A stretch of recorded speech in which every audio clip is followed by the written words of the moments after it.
Édition spéciale consacrée à la visite officielle du chef de l'État Denis Sassou Nguesso à Paris en France. Fidèles téléspectateurs, bonjour.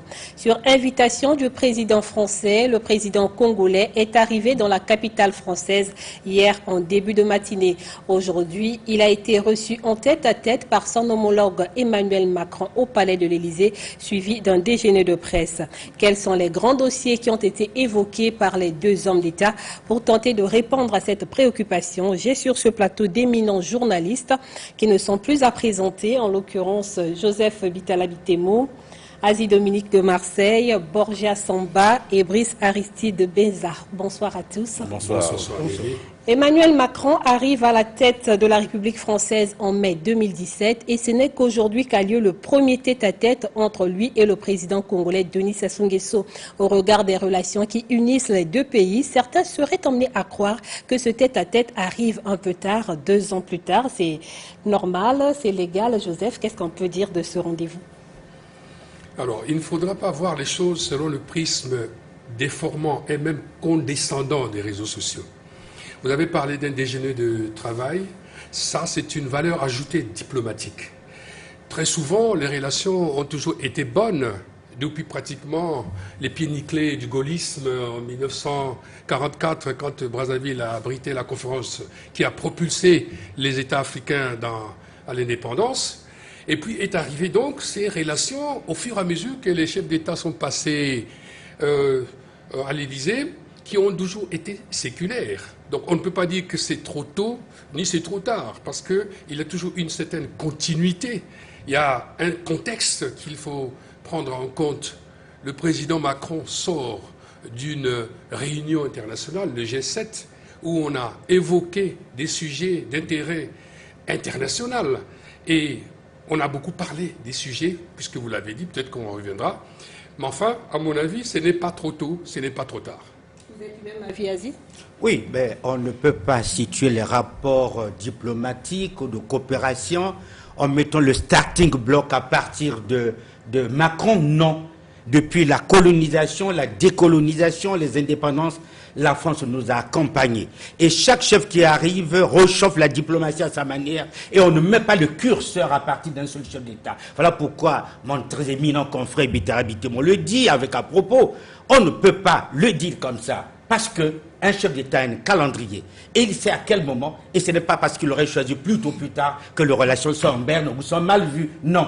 Les dossiers traités montrent de l'envergure et puis surtout la coopération entre le Congo et la France, c'est un niveau de coopération très élevé. On ne peut pas dire qu'on mettra là un petit bémol dans ces relations, je ne crois pas.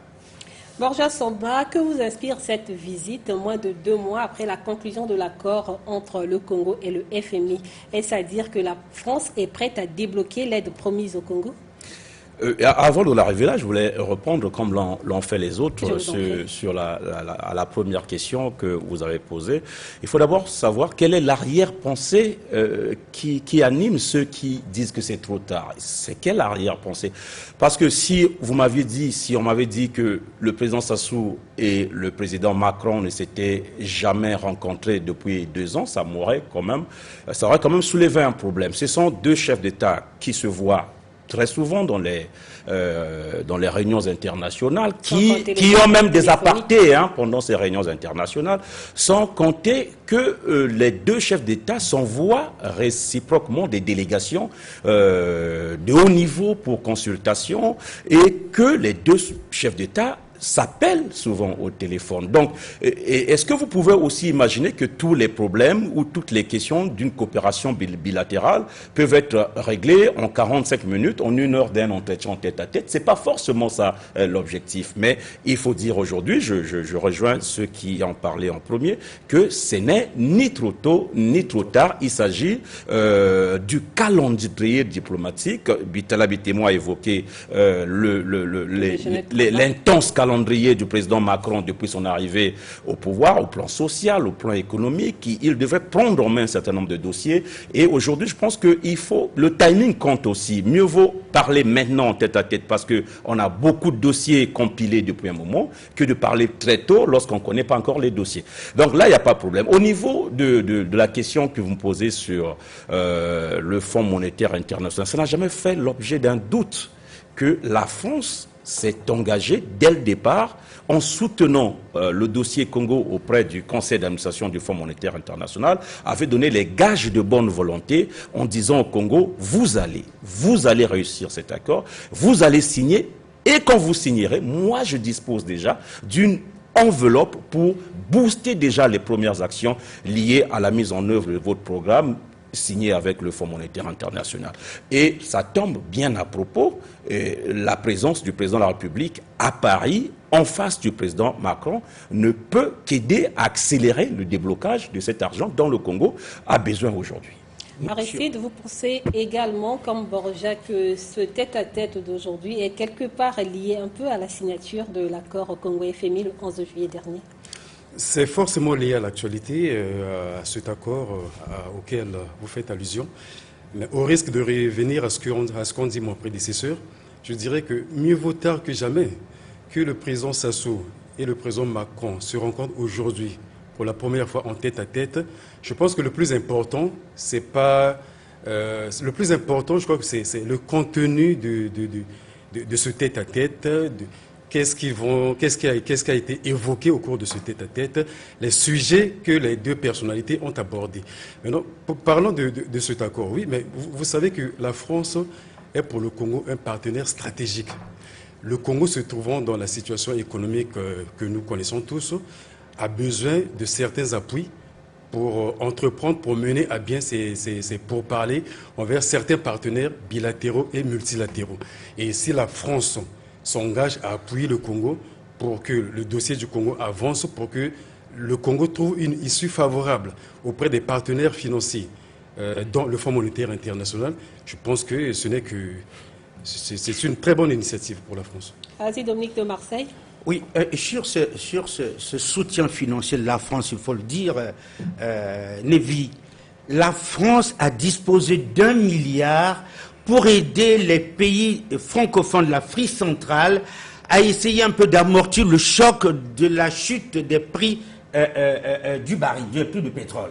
Alors sur le milliard, il est dégagé 135 millions d'euros qui sont prévus pour le Congo. Ce n'est pas une affaire co-congolaise, française, c'est une affaire de l'espace francophone d'Afrique centrale. Ces pays ayant connu la chute drastique du baril du pétrole, du prix du baril de pétrole, ils ont reçu un coup de pouce de la France en prévoyant 1 milliard d'euros pour ces pays. Et dans cette fourchette d'1 milliard d'euros, le Congo se taille 135 millions.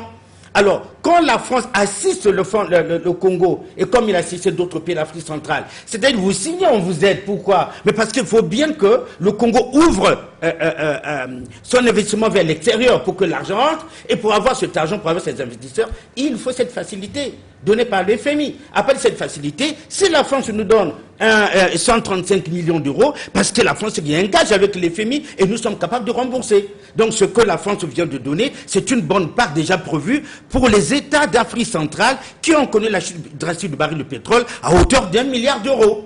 Aziz, si le Congo a souffert de cette crise, c'est parce que son économie est essentiellement basée sur le pétrole. Est-ce qu'il n'est pas temps de penser à la diversification de l'économie? Ce sujet ne peut pas être évoqué par les deux chefs d'État. Absolument. La coopération entre la France et le Congo est multisectorielle.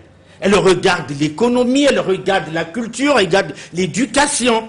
Alors c'est dans ce côté, en regardant cette multilatéralité de la coopération, qu'on peut soutirer comment on appelle ça, les aspects de la diversification de l'économie. On peut supposer, avec nos investisseurs, y compris la France, désormais en dehors du pétrole, je crois qu'il faut accélérer la coopération sur certains secteurs. Et ce n'est pas mauvais qu'au cours des deux entretiens, que les deux chefs d'État, ayant cette, comment on appelle ça, cette capacité de regarder les grands problèmes de leurs États, et la France, 5e puissance au monde, se dit, écoutez, moi je peux accompagner l'État congolais, mais dans quel secteur? Regardons maintenant la diversification de l'économie, parce que si nous basons l'économie que sur le pétrole, eh bien, le jour où le baril de pétrole fluctuant, tombant, mais l'économie rentrera par terre. Joseph, est-ce qu'on peut connaître déjà les retombées économiques de cette visite du chef de l'État à Paris sur notre économie? Je crois qu'on doit se donner une piqûre de mémoire pour bien cerner la question. Vous savez, lorsque arrive la Deuxième Guerre mondiale, la France est en train de chercher un refuge. Ce refuge, vous le savez, c'est Brazzaville. Alors, c'est en ce moment-là que le général de Gaulle, qui n'est pas une très grande tête pendant la Deuxième Guerre mondiale, parce que il ne représentait pas grand-chose, en tout cas devant Staline, Roosevelt ou Churchill. Churchill disait même de lui que « This is a tall man with very tiny spirit », c'est-à-dire c'est un homme grand, mais avec un petit esprit. D'abord, il n'est même pas là lorsqu'on débarque les troupes en Normandie en juin 1944. Et arrive donc, toujours dans cette mémoire-là, au moment où il fait un passage à vide, il n'est plus aux commandes, il revient en 1958. Vous allez comprendre pourquoi je le dis. Vous allez comprendre pourquoi je le dis. En 1958, il revient à la faveur de la guerre d'Algérie.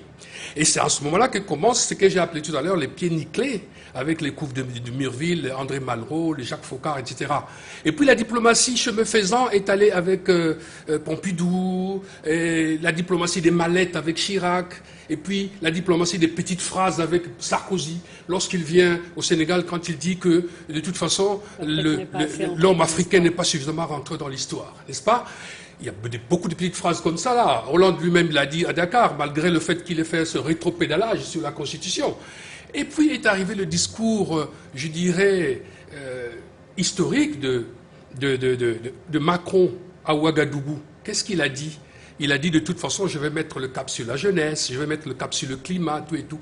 Je le dis pourquoi, Névi? Simplement parce que la France, et ça c'est justement la phrase légendaire de la diplomatie, n'a pas d'amis, mais la France n'a que des intérêts. Asie de Marseille l'a dit tout à l'heure. Vous savez, les intérêts de la France au Congo sont inestimables. Sur cette base-là, on peut dire que ce n'est pas les beaux yeux du président Sassou qui intéressent la France, mais ce sont les intérêts. Savez-vous combien d'entreprises françaises il y a au Congo? Plus de 200 entreprises. Alors, par conséquent, il y a cette multilatéralité qu'il faudra préserver, et c'est ça le pot aux roses de la visite du président en France. Il est probable que les deux chefs d'État évoquent le pétrole qui se trouve actuellement dans le delta, tout en sachant que cette zone est frontalière aux tourbières que le Congo doit nécessairement préserver. Là, on est dans le dossier climat. Vous savez, le président Sassou passe dans l'opinion comme étant, je dirais, l'égérie écolo du bassin du Congo. Et pour cela, il a une multitude de casquettes. Premièrement, c'est le président du haut niveau de l'OUA sur la Libye, et la Libye est au cœur de cet entretien. Il est le président de la commission climat du bassin du Congo, et il est également président en exercice de la CIRGEL, mais ils ont du pain sur la planche. Donc il n'y a pas que le pétrole. Aujourd'hui, je pense que pour parler de cet aspect de pétrole, ce qui va intéresser Macron, c'est sans doute se dire, dis donc, on nous bouge la tête, mais c'est une bonne découverte, une découverte faramineuse. Mais alors, où se trouve le climat, où se trouve la biodiversité, où se trouve la protection de l'environnement? C'est de cela qu'ils vont parler. Parce que c'est bien de découvrir le pétrole. Encore que nous, on se dit, le tout pétrole, il faut faire attention. Mais il faut faire aussi attention avec le climat. Le président Sassou, c'est l'égérie écolo du bassin du Congo, peut-être même de la planète. Combien de fois il n'a pas prononcé des discours sur les sommets, sur la Terre, à Johannesburg, à Rio, en France, à Brazzaville, partout. Donc c'est devenu l'égérie écolo de la planète. Alors par conséquent, il ne va pas se permettre d'aller dire, bon, j'ai découvert mon pétrole, je mets l'accent seulement sur mon pétrole. Il va falloir se dire, il faut faire attention au climat. Vous savez, je vais peut-être être long, mais au G7, on n'a pas parlé du bassin du Congo. Au G7, on a parlé de l'embrasement généralisé de l'Amazonie. Et on n'a même pas pipé un mot sur le bassin du Congo. Et chemin faisant, vous savez qu'on a dégagé 20 millions de dollars pour aider Bolsonaro, pour éteindre le feu en Amazonie. Rien, pas un seul mot sur. Alors il va falloir que les deux chefs d'État corrigent le tir. Ils doivent rectifier le tir. Parce que nous sommes quand même, ça vous le savez, le deuxième poumon écologique de la planète.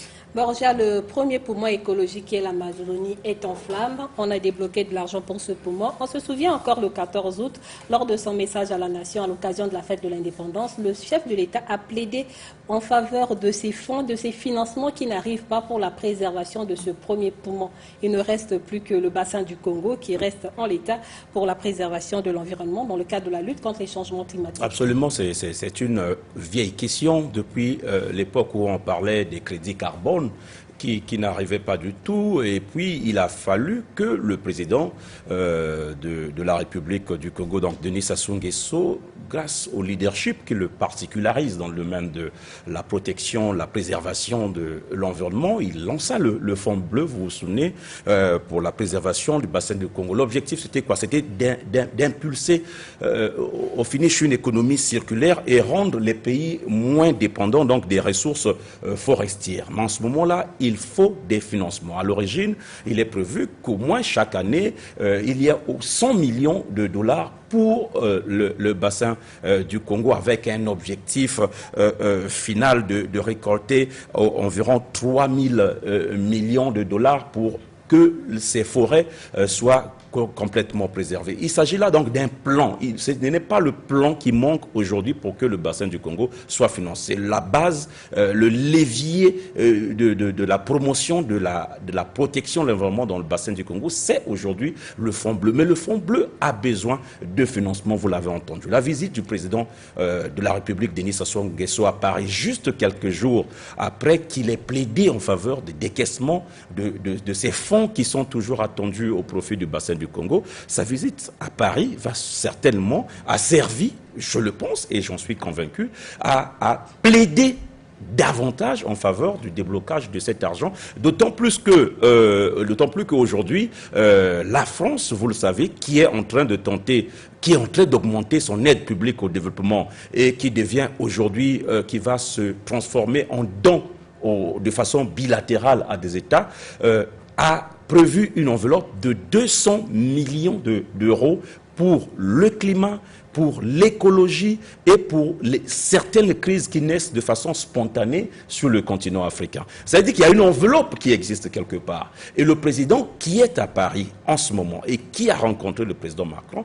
ne peut pas éluder cette question de financement du Fonds bleu pour le bassin du Congo. Je pense donc que c'est une belle aubaine, c'est une belle opportunité pour que le président Macron aujourd'hui, qui s'affiche au devant de la scène, bravant un peu les incertitudes ou les escouades du président Trump dans le domaine de l'environnement, et il se veut aussi un leader de l'environnement. C'est donc deux leaders attachés aux questions de la préservation de l'écologie qui se rencontrent. On ne peut qu'espérer qu'à l'issue de cette rencontre, eh bien, le Fonds bleu pour le bassin du Congo va connaître un début de matérialisation des ambitieux projets qui sont déjà mis en œuvre. Je suis optimiste sur la question. Le face-à-face Macron, président Denis Sassou Nguesso, je pense que est l'occasion aujourd'hui de susciter des investissements réels aujourd'hui avec les montants cités par la France dans le cadre de l'aide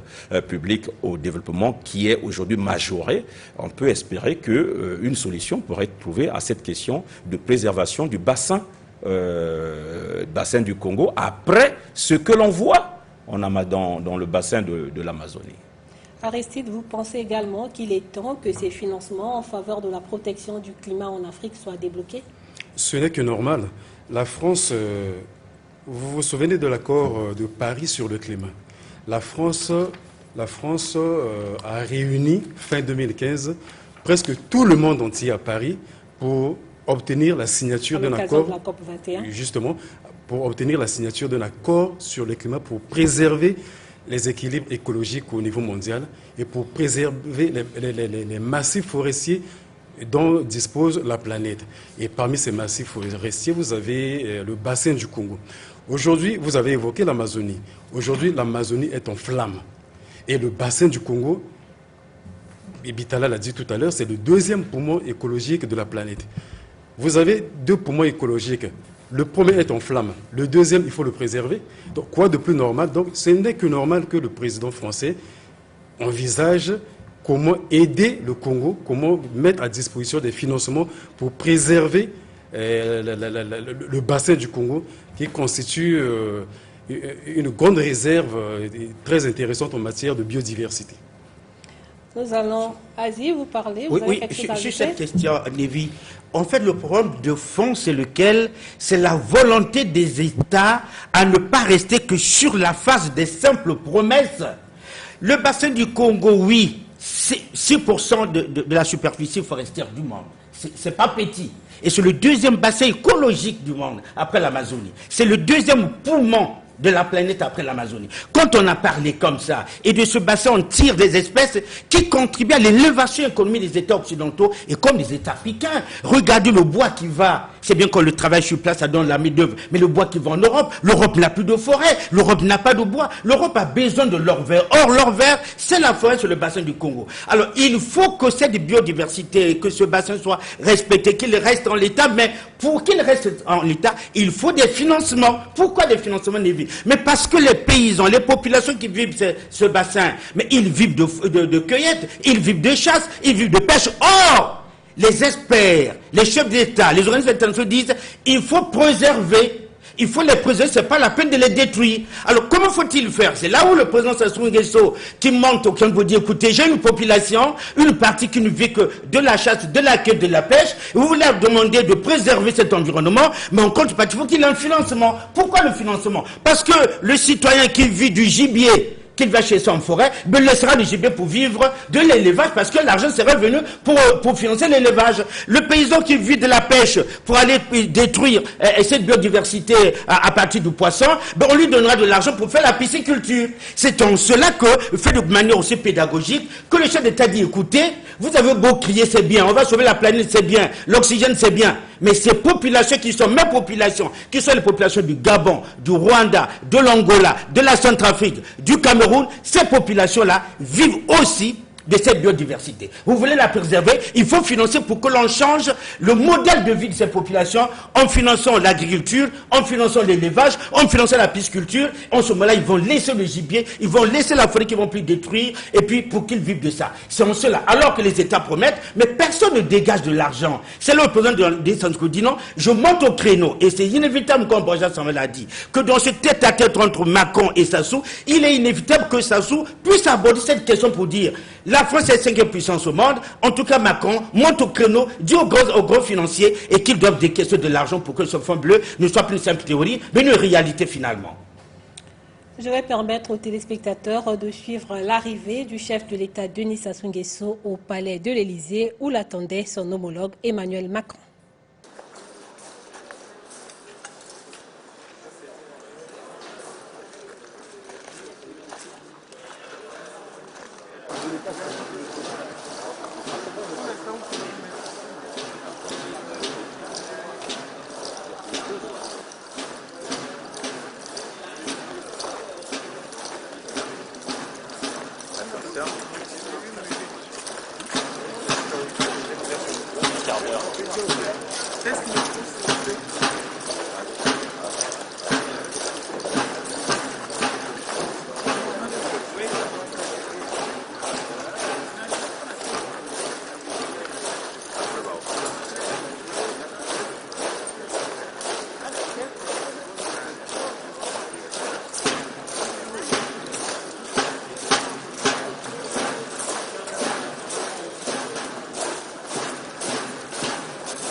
À l'invitation de son homologue.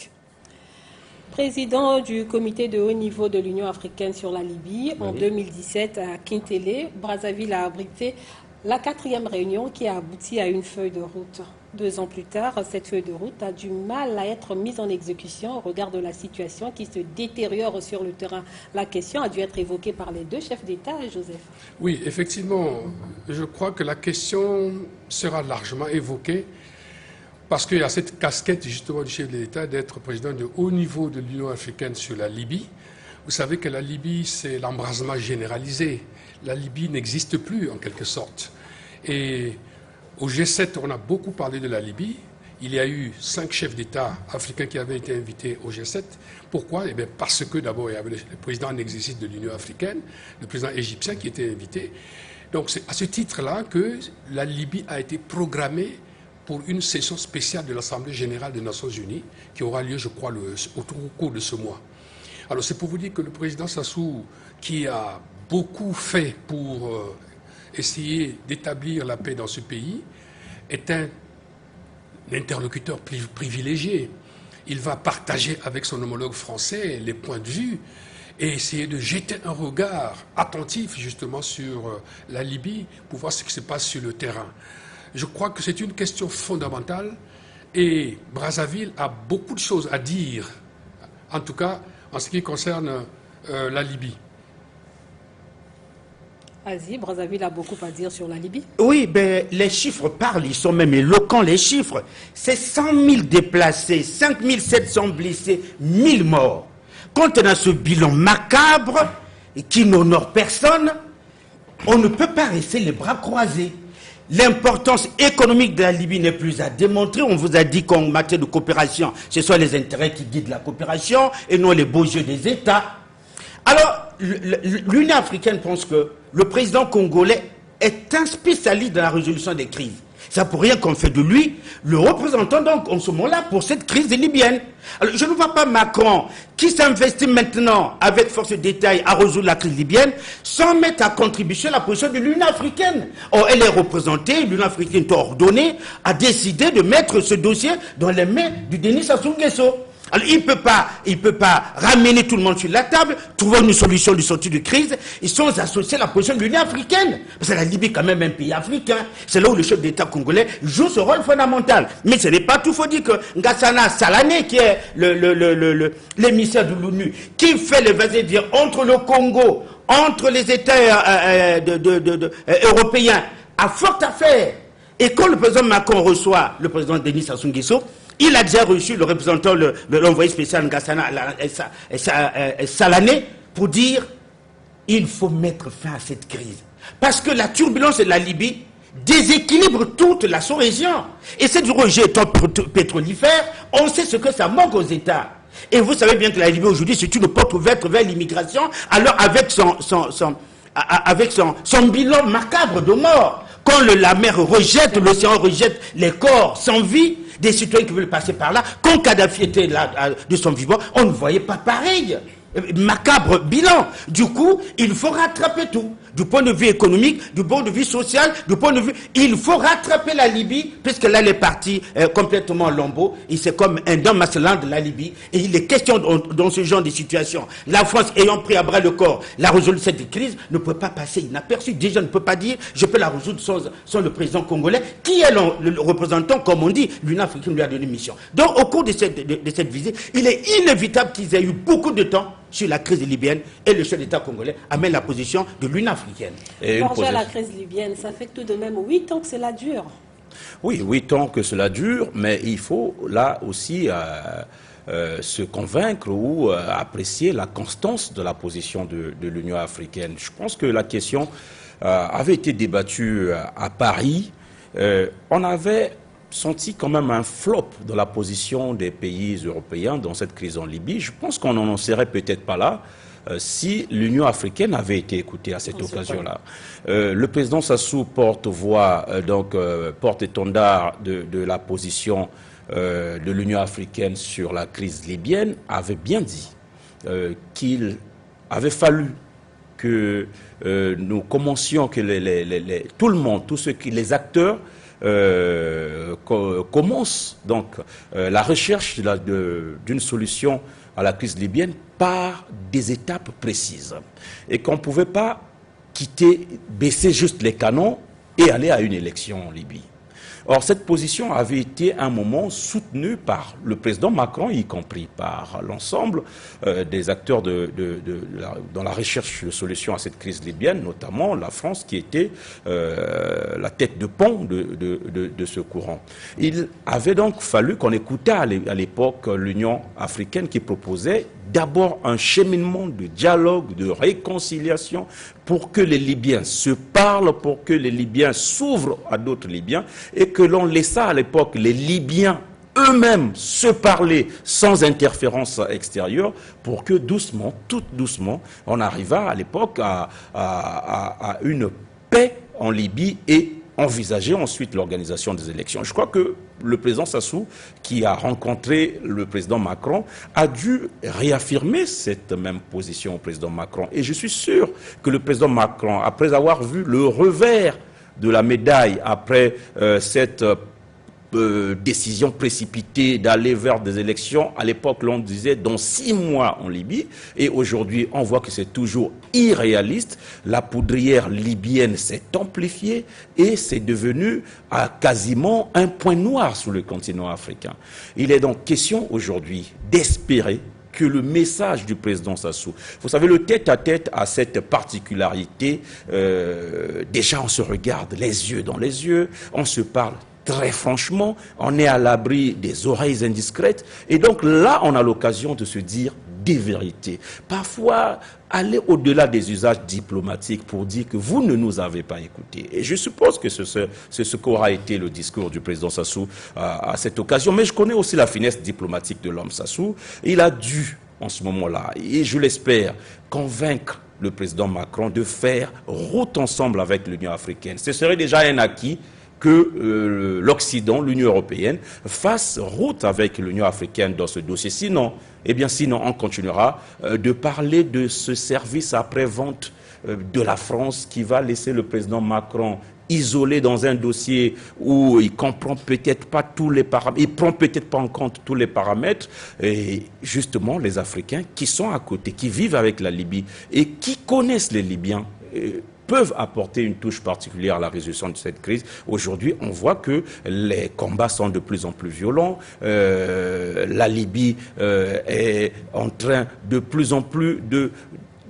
d'aller dans le mauvais sens au lieu de sortir de ce gouffre qui vous l'avez dit, de cette crise qui dure depuis 8 ans. Voilà. Aristide, quel avenir pour la Libye après ce tête-à-tête Macron-Sassou Nguesso? On ne peut pas, à ce stade, prédire l'avenir, mais ce qui est au moins sûr, et ce qui convient de mentionner, est que le président Sassou, son implication dans la résolution de la question libyenne est très importante. Vous avez dit que le président, il y a eu beaucoup, vous savez, sur cette question libyenne, il y a beaucoup d'initiatives qui se mènent en parallèle. La particularité de l'initiative menée par le président Sassou est que le président Sassou a eu un contact direct avec les chefs de tribus libyennes, avec la population libyenne à la base. Ceux qui ont été reçus ici à Kintélé, ce n'est pas vraiment les dirigeants au sommet. Il a eu un contact franc avec eux, il est entré dans leur intimité. Je pense que, à défaut peut-être d'une recette miracle, le président Sassou a quelque chose à proposer au président Macron dans la résolution de la question libyenne, compte tenu de ces contacts qu'il a eus avec ces Libyens ici à Kintélé. Est-ce que ce tête-à-tête a été l'occasion de parler de la politique intérieure du Congo quand on sait qu'en 2021, ce sera la présidentielle, Joseph? Sur cette question, je crois que c'est Jupiter qui devient Socrate. C'est-à-dire que le président Macron a beaucoup plus écouté. Mais les deux interlocuteurs ont des situations intérieures. Vous savez que le président Macron aussi va démarrer une rentrée très tumultueuse. Déjà cette année qui vient de passer, là, avec le phénomène des Gilets jaunes, il a été terriblement secoué.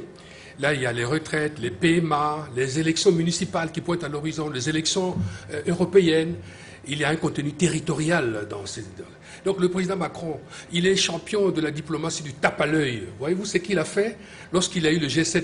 Il a fait venir le ministre des Affaires étrangères de l'Iran pour qu'il soit face à face avec Donald Trump. Et en ce moment-là, ça a été un grand coup d'accélérateur. Parce que le président Macron a aussi une image à redorer. Au niveau de l'Europe, il est quasiment seul, avec la saga du Brexit, plus au nord, et de l'autre côté, Merkel qui est devenue affaiblie, la montée de l'extrême droite en Italie et même en Allemagne, tout cela qui fait que le président Macron, aussi à l'intérieur, il a des sérieux problèmes. En revanche, le président Sassou, bien évidemment, il n'est pas aussi à l'abri de toutes les situations, en commençant d'abord par la situation intérieure du pays. Vous avez vu comment l'opposition a commencé à s'inquiéter, à tirer même à boulet rouge, à poser même des conditions pour qu'on arrive à 2021, l'échéance de la présidentielle. Eh bien, tout cela fait que les deux chefs d'État ont les mêmes problèmes, les mêmes situations au niveau intérieur. Ça, c'est mon sentiment. Asie de Marseille, les politiques intérieures ont-elles été évoquées?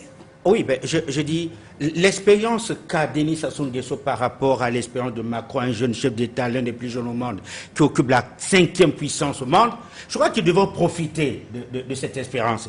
Bon, je dis que la profitabilité de l'expérience du président Denis Sassou Nguesso auprès de Macron n'est qu'une chose souhaitée. Monsieur le Président, comment vous allez faire pour 2021 au regard de ce que les réseaux sociaux, tout le monde parle? Il peut nous donner une recette miracle, c'est la même chose. Gilets jaunes, le multilatéralisme qui affronte l'unilatéralisme. On a l'impression que Macron tire le drap de son côté, de l'autre côté, Donald Trump aussi tire le drap. Les deux sont opposés sur la vision du monde. On doit des gilets jaunes au niveau de la France. Donc, il y a chacun à ses problèmes. Et en ce moment-là, on veut reconnaître la puissance de chaque diplomate. Les deux se parlant, comme Borja l'a dit, parfois on dépasse même le cadre de la simple diplomatie. On se parle en frères, on se dit des vérités. Et il peut dire, écoutez, nous sommes assez grands, on peut arranger l'élection sur une autre manière. Ce n'est pas la peine d'écouter les de mauvais augure. Le Congo est un grand pays, d'abord dans le multilatéralisme, il le dit, dans des crises qui enchevraient tout le monde. Il faudrait que chaque État soit capable de donner sa position et non laisser la position dominante des grandes puissances. C'est le grand débat entre Macron et Donald. Et Donald pour lui, Donald Trump pour lui, les États-Unis étant forts, peuvent dicter leurs lois. C'est-à-dire, ils peuvent se l'imposer, dire, écoutez, ce qui se passe au Congo, on n'en veut pas. Non, Macron dit non. Il faut bien que le multilatéralisme, les nations s'expriment, les personnes parlent, les dirigeants donnent leur point de vue. Et quand on aura gercé la question en communauté, on prend une décision. Mais le côté dit non, les grands puissants peuvent taper le poing sur la table. Ils diront, dites-moi, quand le Congo lève la main, lève le doigt, vous pensez que le Congo pèsera au même moment que l'Allemagne au Conseil des Nations? C'est sur ça que M. Donald Trump dit non. Laissez le monde dirigé par les grandes puissances. Or, si on laisse le monde dirigé par les grandes puissances, ce sont les gendarmes du monde. Les gendarmes du monde n'amènent pas que la paix. Borja Samba, Denis Sassou Nguesso, Emmanuel Macron ont-ils parlé de la politique intérieure de leurs pays respectifs? Ben, c'est inévitable, vous savez. Comme vous et moi, quand on se rencontre, la première chose qu'on se demande, c'est les nouvelles de la famille. Que ce soit dans ce sens ou dans un sens purement politique, comme les médias le sous-entendent depuis quelques jours, puisque cette question de politique intérieure a été affichée au même titre des questions environnementales, au nombre des sujets au menu de la rencontre entre le président Macron et le président Denis Sassou Nguesso. En quoi ça consiste? En quoi consiste la question de politique intérieure? Mais il s'agit de voir la stabilité de notre pays. Notre pays n'a plus besoin de se lancer dans des mouvements de violence, de contestation violente et d'éternel recommencement en termes de menace de la paix. Et ça peut préoccuper l'ami Macron, l'ami du Congo. Il peut demander des nouvelles dans ce sens-là. Où en êtes-vous, par exemple, avec le processus de règlement définitif de la crise dans le département du Pôle? Vous savez que ce n'est pas un sujet tabou. Le président peut avoir donné les assurances à son homologue qu'il n'y a pas lieu de s'inquiéter. Le Pôle, le dossier dossier est pris en main, là également, les financements sont nécessaires pour conduire à terme le programme de démobilisation, réinsertion, désarmement. Tout ça, tout ce processus doit être conduit à terme et peut-être que celui qui écoute le président en face peut dire « Ok, je peux apporter ma contribution ». Joseph a parlé de l'élection, des élections dans le pays. Oui, tout comme Macron aussi a des élections dans son pays. Mais il faut quand même relever aussi. La France, c'est un pays ami, un pays qui se préoccupe aussi de ce que tout aille bien dans notre pays. On sait que nous sommes sortis de l'élection de 2016 dans des conditions de contestation, dans des conditions de dénonciation, et ça n'a pas favorisé aussi, ça il faut le reconnaître, un climat de cohésion qui peut aider à l'accélération du processus démocratique. Mais le président Denis Sassou Nguesso peut donner les assurances à son homologue, tout comme l'homologue peut lui donner des assurances, que nous soutiendrons dans le preuve de réconciliation. Vous avez entendu ça et là l'opposition réclamer un dialogue politique, réclamer des concertations sous l'égide de la communauté internationale, mais ça ne tombe pas dans les oreilles de sourds. Tout le monde écoute. Il s'agit de l'opinion publique. Ce n'est pas des choses cachées. Et ça, c'est des questions dont les présidents peuvent discuter. Eh bien, dans un sens, le président peut dire que oui, il y a déjà un conseil de dialogue qui existe dans mon pays, un dialogue dans la forme classique qu'on connaît, X, Y, venir. Mais il y a déjà le dialogue permanent. Le président peut donner ses assurances à son homologue. Et puis, la situation est terminée. Donc, c'est juste des questions d'information réciproque. Quand on parle de politique intérieure, il y en a qui peuvent s'imaginer que le président Macron va dire « vous allez faire ça, vous allez faire ceci, voici la condition ». Vous savez bien, Aziz qui a parlé des 135 millions n'a pas dit qu'il y avait une condition pour qu'on les obtienne. Il n'y avait pas de condition, parce que c'est un peu pensé. Bon, il y a une condition, pour qu'on vous donne l'argent, il faut le dialogue national. Bon, c'est sans ces genres de zones d'ombre qu'il faut lever dans ces questions. Parce que quand on dit la question de politique intérieure sera au menu de la discussion entre le président Macron et le président Sassou, il y en a qui peuvent être amenés à penser que, ah bon, tiens, on a imposé le dialogue. Bon, c'est au président Sassou de voir, en définitive, quelle forme il veut donner au dialogue. Mais je pense qu'aujourd'hui, nous avons écouté maintes fois la réponse du président Sassou, le dialogue, c'est dans les institutions. Voilà, donc voilà ce qu'on peut dire. Aristide, un mot sur la politique nationale congolaise évoquée au palais de l'Élysée par les deux chefs d'État. Vous savez, Nevi, on dit, il y a un adage qui dit que l'homme politique se préoccupe plus de la prochaine élection, mais l'homme d'État se préoccupe du sort de son peuple, de la vie de son peuple. C'est vrai, en tête à tête, les deux chefs d'État peuvent avoir parlé des questions concernant la politique nationale de chacun de leur pays. Mais je crois que ce qui préoccupe le président Sassou beaucoup plus, et à l'heure actuelle, c'est la vie des Congolais. Le Congo a des problèmes énormes sur le plan économique. Il y a des enjeux de taille sur le plan politique, de politique internationale. Je pense que, sans avoir éludé les questions concernant la vie nationale, je pense que le gros de ce tête-à-tête a porté sur les questions d'intérêt mondial, que ce soit sur le plan économique, que ce soit sur le plan politique, la politique internationale. Il y a des grands enjeux. Au plan écologique. Pour les questions de portée écologique. Je crois que c'est beaucoup plus cela.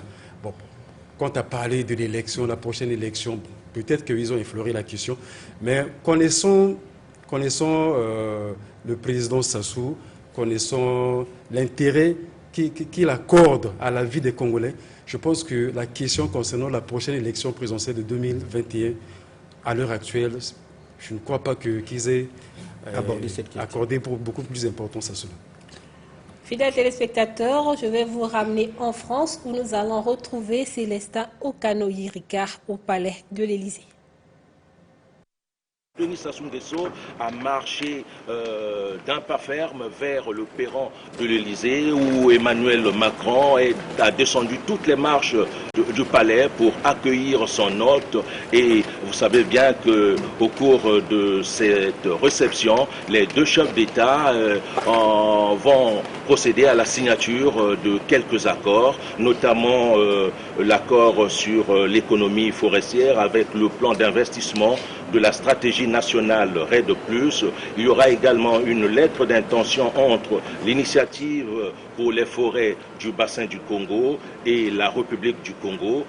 Cette initiative regroupe 6 pays d'Afrique centrale et d'un montant de 60 millions d'euros. Et un autre accord sera l'accord de partenariat entre le Congo et la France en matière de formation des formateurs. Voilà l'ambiance qui a prévalu ici au Palais de l'Élysée à vos antennes.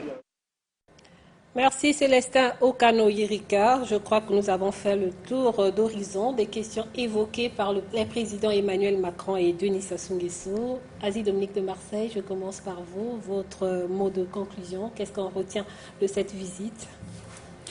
Annoncer tambour battant sur les médias, je veux dire, une seule hirondelle ne fait pas le printemps.